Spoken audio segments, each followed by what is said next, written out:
Guys, so today I'm going to be telling you guys all about my curly hair journey, what products I use, what methods I used when I first transitioned, what inspired me to go curly, what resources I used to really get that motivation and tips and tricks on how to really take care of my curly hair. So yeah, if you want to find out more about my natural hair journey, stay tuned. But as far as my curly hair goes, when I first decided to go natural, it was when everybody was really going natural. Back when that big movement first started, and everybody was like, "Oh, I'm gonna love my natural hair, and I'm not gonna put relaxers in it, and I'm not gonna straighten it, and I'm not gonna chemically damage it anymore." And so I was really hesitant. Because I was a person who was always told I didn't really need a relaxer to start with. But I guess a little bit of a backstory. I got my first relaxer when I was in fourth grade, when I moved from Ohio to Alabama. And I mean, I was in fourth grade. I didn't really care. I didn't like getting my hair done, period. So I was just like, whatever. And so I got a relaxer from then on until college, actually. And what stopped me from getting relaxers in college was honestly, I was lazy. So when I was in high school, I used to get my hair done pretty often, every 2 or 3 weeks for the most part. And I would get it relaxed like every 6 weeks. And so when I went to college, I was like, I'm not driving all the way back home so I can get a relaxer like as much as I was getting it in high school. It's just not happening. So I stopped driving back as much, and I started doing like the home relaxers that you can buy from Sally's and the beauty supply stores. And I would have someone in my family put the relaxer in my hair themselves instead of going to the salon and letting them do it and paying all that. Because I mean, let's be real, girls, that's expensive. So I would let someone in my family do it, and then I kind of just drifted. So then I started going longer and longer periods of time where I would let someone in my family put a relaxer in my head even. So it just got to the point where I was like, okay, I haven't had a relaxer in a while. I don't really know if I need it anymore. So I remember my very last relaxer was on Christmas Eve, and that would have been about probably going on 5 years ago. And I was like, just go ahead and put it in. I want to look good for Christmas. And after that, I was just like, I have no desire to get another relaxer ever again. So I didn't. And I really saw that it wasn't as hard to manage my hair and to make my hair look good as I thought it was going to be without a relaxer. So I just washed it myself, and I would just like blow dry it and straighten it with a flat iron. So I was still damaging my hair and not really being so nice to my hair, but I was doing a little bit better because I wasn't getting a relaxer. So when the big curly hair movement, first jumped off, I was like, oh wow, everybody looks so pretty.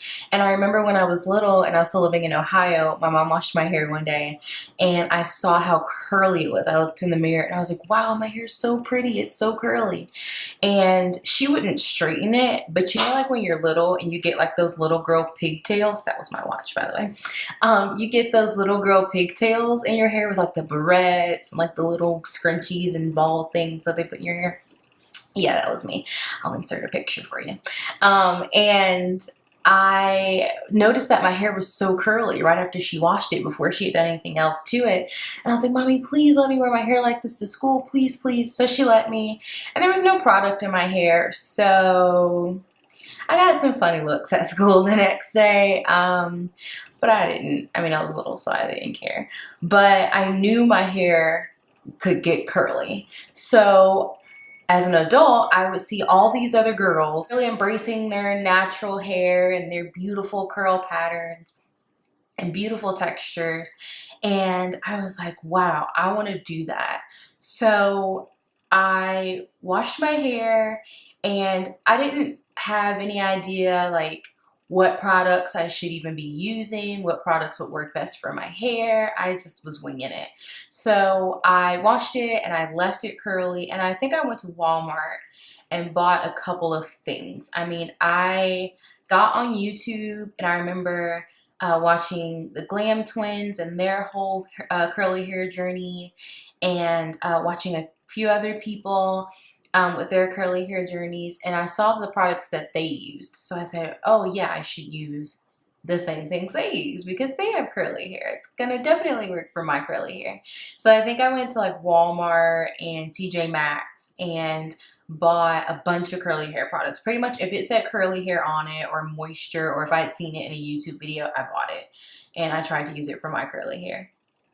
And my hair didn't really look like everybody else's in the videos. And I kind of got a little discouraged, to be honest, because I thought, oh, I'm going to wash my hair, use the same products that these girls use, and my hair is going to look just like theirs. But that's not possible.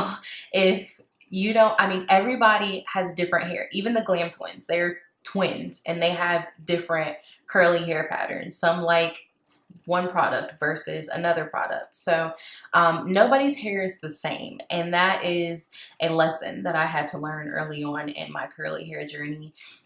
So I did get kind of discouraged, and I would wash my hair and expect for it to look great, and it wouldn't. And then like the next day I'd rewash it and straighten it just because I didn't feel like my curly hair looked good. So I went back and forth like that for a couple of months.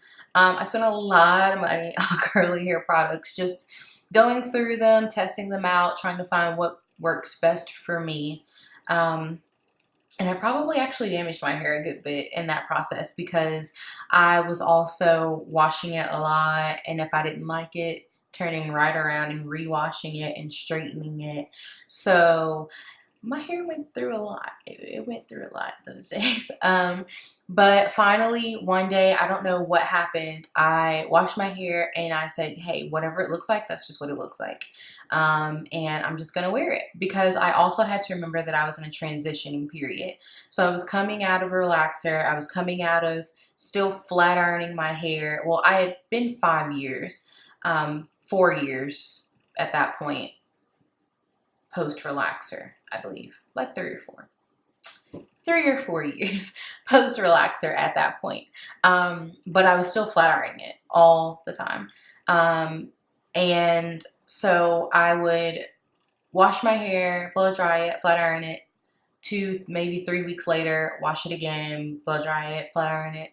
So my hair was still going through a lot, and I was using heat protectants and oils and really deep conditioning and making sure I was trying to take care of my hair, drinking lots of water, but it still was getting damaged. I mean, any heat to your hair still, you know, it leaves a mark.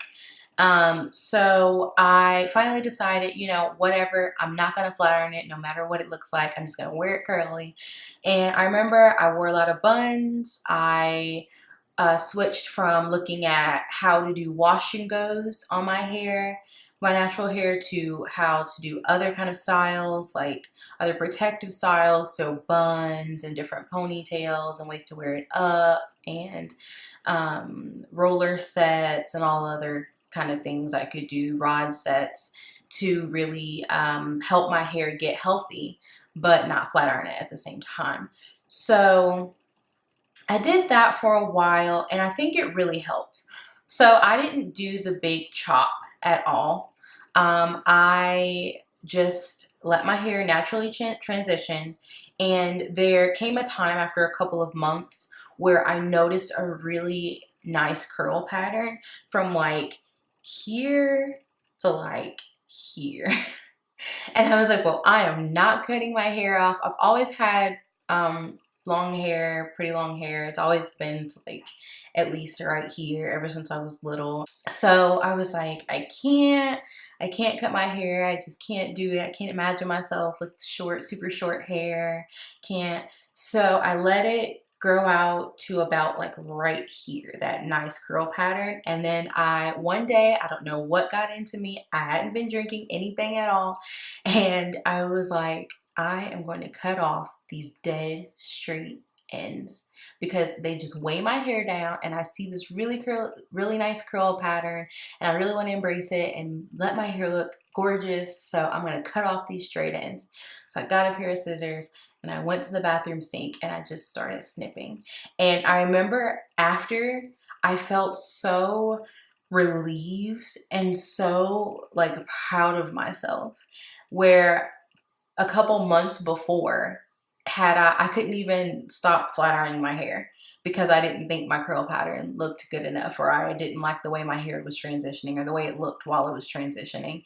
And here I was like a couple months later cutting off the ends, the straight ends of my hair. So I was really proud of myself, and that was a big moment for me in my curly hair journey, because it kind of signified to me that I understand it's just hair. You know, at the end of the day, it's just hair. And I was able to get rid of those straight ends because I understood that they weren't helping anything. They were just hurting it. So I was really proud of myself for doing that. So I cut off my straight ends, and then there was a really pretty good curl pattern, but my hair stopped about like right here-ish, right? Like right below my ears, and I'll put a picture in so you guys can see what that looked like. And I wore it like that. I wore it down like that all the time. I wore it in buns. I would like clip some of it up, half down. I was really just loving my natural curly hair. Now, don't get me wrong, there were days when I'd be scrolling through Instagram, or I watch a YouTube video and I think, why can't my hair look like theirs? Like, why can't it be as long as theirs and as pretty as theirs and as defined and full as theirs? But then I had to just remind myself, Alicia, this is your journey, this is your hair, and you can't compare it to anybody else's. You have to use these resources as exactly what they are, resources on how to get tips and how to take care of your hair, and not as a competition, not looking at these girls thinking, oh, well, you know, their hair looks better than mine. So after that, after about my hair being about right here, I did go through a phase where I started straightening it a lot more often. Before I started straightening it again, though, I think the longest I got was 2.5, maybe 3 weeks of going without straightening my hair, which for me, who has always been used to and lived with straight hair, that was a big deal. So I started straightening it again, and it was in the winter time, and I was like, it's Christmas, you know, I want to look good for pictures and going to see family, and, you know, I just want to look good. And at that time, I still felt like it was straight hair that made me look my best. So I straightened it, and I did kind of lose the headway I had gained in those like last couple months, and then those last couple of weeks after I cut off the straight ends of my hair. When I started straightening it again, I did kind of lose some of that headway that I had made. So I noticed when I started wearing it curly again, I kind of lost some of that curl pattern. So I was really seeing how damaging it was to continue to flat iron my hair for long periods of time. So I still was putting heat in my hair, but I was never putting any chemical in my hair. So I went through that up and down period of loving my natural hair and wearing it curly for a long time, and then kind of being like, I'm over it and I just want to wear my hair straight, which is fine. We all get bored, you know, with the way things are sometimes. I know I do, definitely. So I really gotten to the point where I really, really loved my curls, and just straightening my hair was no longer, oh, I need my hair to be straight for me to look beautiful. It was, I'm gonna straighten my hair because I'm bored with the curls. But the second it was straight, I wanted my curls back. So I did move to Atlanta recently, and I think I'm reaching a new point with my natural hair where I no longer see the importance of keeping it or of having it straight to look presentable and to look professional, because I think my natural hair is beautiful. So I'm really proud of myself for that. I'm really happy that I can go into 2018 with that mindset and with that real love and appreciation for my natural hair. So yeah, that is my natural hair journey essentially. Thank you for watching my video, guys. I hope you guys enjoyed it. If you did, give it a big thumbs up and subscribe. I will be posting more videos soon. I'm gonna try and post every Wednesday of the week. So keep an eye out every Wednesday for more videos. See ya.